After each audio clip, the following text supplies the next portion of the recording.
Episode 7 of Glitch Productions' The Amazing Digital Circus was the craziest episode to air yet, bringing a surge of theories, predictions, and speculation about the series and its characters. With only 2 episodes left of 2026, it has everyone wondering how is it all going to end. With all eyes on Kinger, Caine, and Jax like never before, we're pushing the other 2 aside for another video because right now we need to talk about Jax. As returning viewers may be aware, I've always liked Jax and he's my favorite character in the show. And I'm not alone because the way I see it, he's one of the widely considered fan favorites across the community. With these last 2 episodes putting Jax in the spotlight, leaving us with more questions than answers pertaining to him, which leaves us with 3 topics I want to talk about in this video to explain where I stand on this ongoing discourse surrounding Jax. I'm gonna let this be known. 1, I don't think he went over a kid. 2, I believe Caine made Jax press the red button. 3, I think Jax's potential abstraction changes our understanding on how we see abstraction as a whole. Now, if you're still with us, like the video if you enjoy the content, subscribe if you're new, and let's do a little reviewing around here. One of the most pivotal moments from episode 7 occurs when Jax returns from retrieving the adamant key from Caine, leading to a conversation between Zubo and Jax that raises a lot of eyebrows. This scene led to an understandable reaction, making viewers question who or what Jax is nervous about seeing again once he leaves the circus. We catch a brief look on his face before he immediately disengaged from the conversation. At this point, calling back to events of episode 6 and earlier scenes from this episode, which we will go over later in this video, it's easy to tell Jax might be going through something tragic, to say the least. As the crew managed to get through Caine's office with the help of Abel, an NPC created by Caine to convince the others that their adventure to escape the circus was real, we see everyone grow somewhat optimistic about finally leaving. They place their trust in one another, symbolized by them holding hands, representing the connection they form while being trapped together. Everyone does this except Jax, who chooses to walk by himself, symbolizing the isolation he created by acting as the group jerk, someone everyone dislikes, and intentional self-destructive behavior with the goal of not becoming too attached to others once they eventually abstract, and so that no one will feel bad when he himself abstract as well. As they get closer to the admin room, we see Jax experiencing a moment where he's presumably reflecting on a previous adventure he had with Ribbit, a member of the circus who abstracted before Kaufmo. It's also revealed in this very episode that Kaufmo, Jax, and Ribbit were once a close trio. As the moment to enter the admin room arrives, panic begins to set in when Pomni second guesses herself. She faced the choice of pressing the blue button, which would all allow the players to escape the digital circus and be freed, or pressing the red button, which will ensure they remain there forever. Pomni wants Kinger to decide, which sparks confusion among the other players. Since the obvious choice seems to be the blue button, amidst the panic, we see Jax, similar to the end of episode 6, experiencing a mental breakdown, with a flood of memories surging through his mind. But before we get to the aftermath of what happened, we need to talk about what we saw. Among those flashbacks, we see 3 key images. 2 scenes of someone, presumably Jax, driving down the middle of a road at night. In the scene everyone has been talking about, him being in a neighborhood where we see a child safety sign. The community has gravitated toward the idea that Jax potentially ran over a kid and then fled the scene, with the implication that he somehow managed to stumble upon the office with a headset and was transported into the amazing digital circus. There, he plans on hiding from the sins of his past, using the rest of the cast as his personal toys while acting out his true sinful nature. And just to clarify, I don't personally subscribe to that theory. For one, I believe he didn't run over anybody because in his quote-unquote flashback, he was walking in a neighborhood at night. And while it's not impossible for a child to be unsupervised and walking around during that time, I still think the likelihood is still extremely low. Secondly, in the other 2 flashbacks, it seems like Jax is actually in the passenger seat of a car. And lastly, I'm under the belief that these aren't even his memories. Why? Because I think all this is just a huge fabrication made by Caine. The biggest moment from the episode comes after Jax presses the button, revealing that this entire situation was actually Caine's big grand plan. Upon realizing he was actually right, Jax calls out Caine for lying to them the whole time, pretending to be less powerful and less in control than he really was. Which lie was this? It was when Caine said this in episode 1. One of the few things I don't have control over are your minds. This is something I personally called into question after the events of episode 3,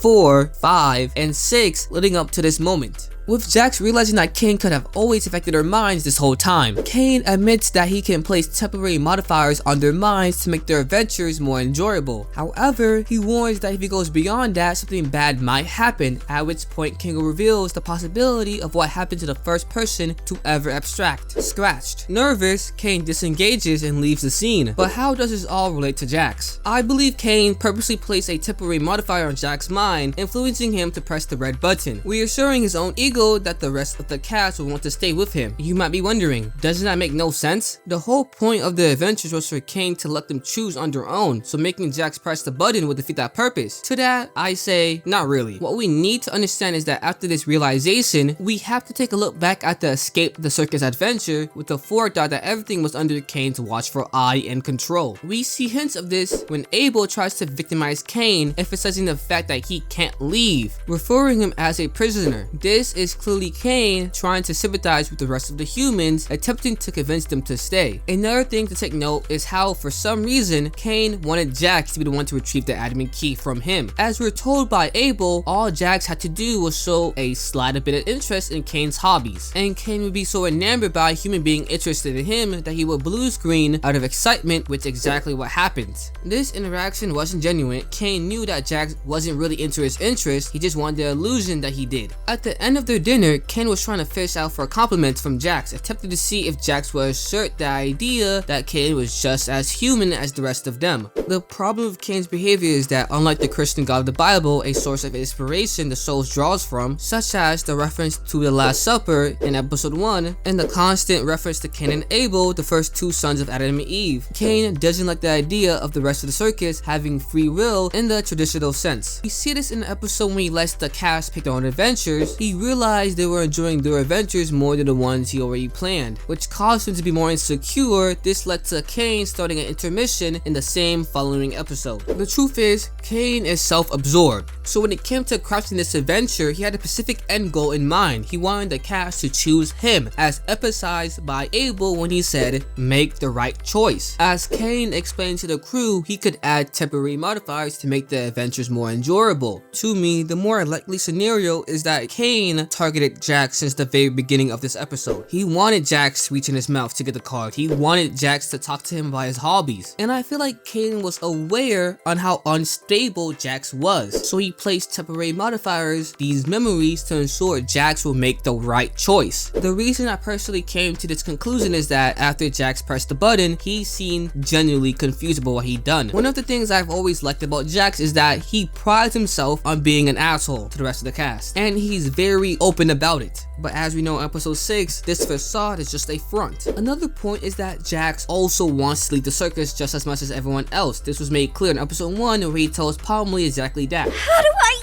take this headset off? Just keep grabbing at it. That works for all of us. Wait. Was that an exit door I saw out there? Is that a way to leave? What exit? If there was a way to leave, I'm pretty sure we'd have all left by now. If anything, this is the first episode where the idea of Jax not being open to leaving even comes up. After Caine reveals that this whole thing was an adventure, Jack realized he was right by not trusting Abel. He breaks down hysterically laughing as he stopped to call out Caine for what we now know to be true, that Caine can affect their minds. Only reason Jax reached this conclusion was because of prior events, like being turned vegan in episode 5. Caine managed to warp Jax's mind again, which ultimately caused him to make the right choice. Jax literally says, "You made me and you got in my head." You dirty liar! You scumbag! You made me... You got in my head! You just...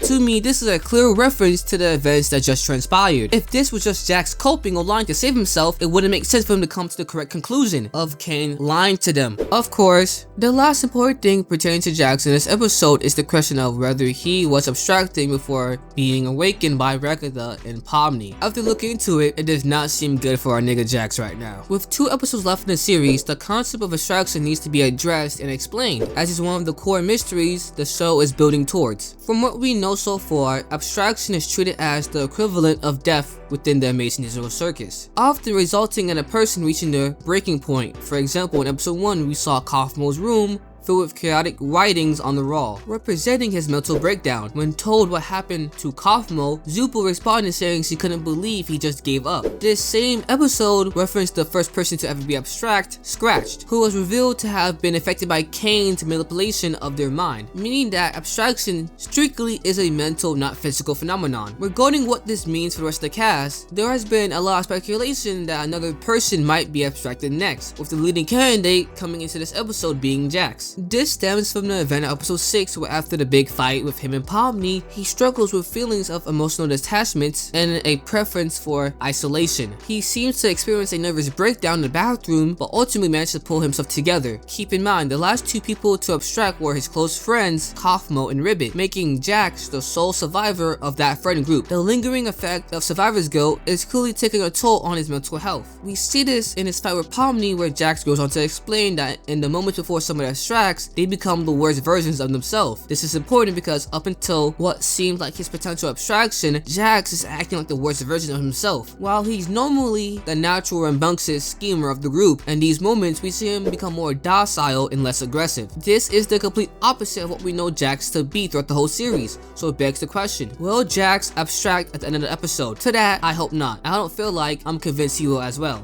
The idea of a character abstracting is something I feel like Goosework wouldn't blatantly show within the last 2 episodes. I think it's more likely that Jax is being used as a red herring to draw our attention away from the other characters who will actually abstract. At this point, I don't know who will abstract or if there would be any abstraction among the core characters. However, I do believe that Caine, whether he realizes it or not, is the one causing these abstractions. So yeah, episode 7 was a real banger of an episode, and I can't wait for the series to conclude so all the truth can be revealed. If you guys enjoyed this video, let me know if you'd be down for a theory/speculation video on Caine or Kinger in the future. I'm your host Taken, and we do a little reviewing around here. Peace out.